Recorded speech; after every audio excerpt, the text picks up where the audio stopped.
Pemirsa, terima kasih Anda masih bersama kami. Kita lanjutkan dengan informasi pemimpin sejumlah negara di Eropa melakukan pertemuan di Nikosia, Siprus untuk membicarakan krisis energi yang harus ditanggung akibat perang Iran dengan Amerika dan Israel yang berkepanjangan. Krisis energi langsung terasa di benua Eropa setelah Iran melakukan penutupan pada Strait Hormuz yang merupakan jalur pengiriman bagi 20% sumber energi dunia.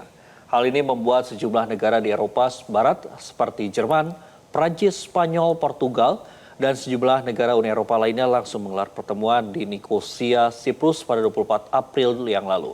Pertemuan ini bertujuan mencari kesepakatan untuk menggunakan energi cadangan yang berasal dari sumber terbarukan seperti pembangkit listrik, tenaga air, dan sinar matahari. Hal ini karena sejumlah negara anggota Uni Eropa yang mengalami kelebihan sumber energi seperti Belanda, sementara ada negara yang mengalami krisis energi. Uni Eropa telah mengeluarkan biaya tambahan sekitar setengah miliar euro atau sekitar 10 triliun rupiah per harinya untuk mengatasi krisis energi. Hal ini memicu naiknya ongkos produksi sejumlah barang seperti besi baja atau pupuk. Selain itu juga turut memicu naiknya harga barang yang terus menekan daya beli masyarakat.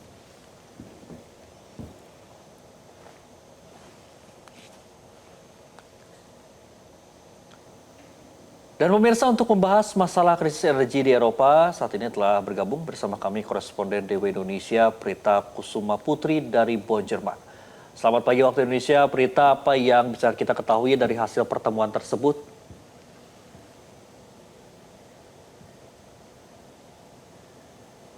Para pemimpin Uni Eropa fokus pada pembahasan mengenai paket langkah darurat untuk menghadapi lonjakan harga energi, dan secara khusus mereka menginstruksikan kepada para menteri ekonomi dan keuangannya untuk merumuskan langkah-langkah yang lebih konkret untuk diadopsi dalam jangka pendek. Selain itu ada berbagai ide lainnya yang juga dibahas, mulai dari cara mengoptimalkan distribusi bahan bakar pesawat, seperti beberapa maskapai yang bahkan sudah mengurangi jumlah penerbangan, ini termasuk Lufthansa dari Jerman, dan ada juga langkah untuk menekan biaya energi dengan menurunkan pajak energi untuk meringankan beban finansial bagi pelaku usaha dan konsumen. Tapi sampai saat ini belum ada keputusan resmi, dan pembahasan ini masih bersifat eksploratif, dan para pemimpin Uni Eropa menyebut situasi ini sebagai kondisi yang mendesak tapi juga kompleks, mengingat ketidakpastian di Timur Tengah masih sangat tinggi.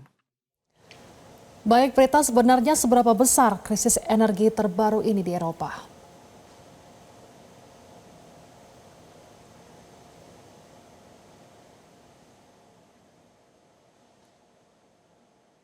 Kalau dilihat angkanya sangat besar dan bahkan bisa dibilang sangat mengkhawatirkan, karena menurut data terbaru dari Uni Eropa, blok ini sudah mengeluarkan tambahan biaya sebesar 24 miliar euro untuk impor energi sejak perang dimulai. Dan ini berarti biaya tambahan ini setara dengan lebih dari setengah miliar euro setiap hari, tanpa Eropa mendapatkan tambahan pasokan energi. Jadi dampaknya terasa langsung ke ekonomi. Biaya energi yang lebih tinggi ini sudah membuat harga barang-barang naik, terutama di sektor industri seperti baja dan pupuk, sehingga ini juga yang mendorong inflasi. Sementara untuk masyarakat, mereka harus membayar lebih mahal untuk bahan bakar dan biaya pemanasan rumah. Meskipun memang saat ini sudah mendekati musim panas begitu ya, jadi biaya pemanasan akan turun, tapi secara umum daya beli masyarakat tetap tertekan, dan semua ini pada akhirnya ikut memperlambat ekonomi. Prita, kemudian apa yang bisa dilakukan dalam jangka panjang agar Eropa ini tidak mengalami krisis seperti saat ini?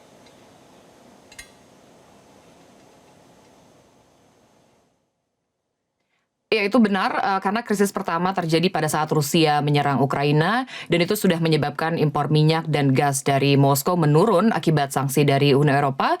Dan ini adalah krisis yang kedua, tapi kita melihat belum ada perubahan besar dalam infrastruktur energi Eropa sejak dari krisis pertama. Dan sebenarnya ada cara yang lebih relatif sederhana untuk melindungi Eropa dari krisis seperti ini, terutama kalau kita melihat Jerman sebagai contoh gitu ya. Selama bertahun-tahun, Eropa dan Jerman sudah berinvestasi besar dalam energi alternatif seperti tenaga surya, tenaga angin dan tenaga air, tapi masalahnya di sini adalah listriknya yang justru belum dimanfaatkan secara maksimal dan masih banyak sektor yang bergantung pada minyak dan gas terutama untuk transportasi dan pemanasan.